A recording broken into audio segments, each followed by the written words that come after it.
उद्या माझ्या अंत्यविधीला या, कारण की उद्या तुम्हाला सुट्टी आहे आणि माझ्यासाठी तुम्हाला स्पेशल सुट्टी सुद्धा घ्यायची गरज नाही, असं एका पत्नीने चिठ्ठी लिहून स्वतःच्या आयुष्याला पूर्णविराम लावला. मित्रांनो, ही घटना जी आहे ना, हे नागपूरमधली आहे आणि ह्या पती पत्नीच्या लग्नाला फक्त थोडेच वर्ष झाले होते.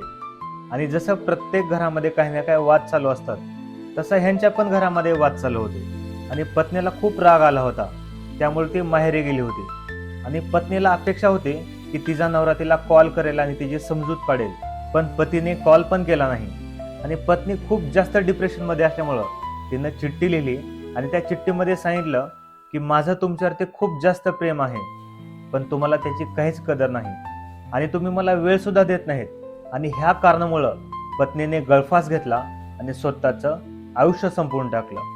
मित्रांनो, ह्या घटनेवरून एकच सांगायचंय की आपल्या पार्टनरला वेळ द्या.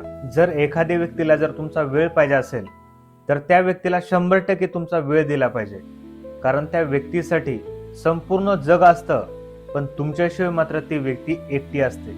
पैसा कमवता येतो, बाकीच्या सगळ्या गोष्टी करता येतात, पण जर एखादी व्यक्ती गेली ना तर ती पुन्हा कधीच भेटत नाही.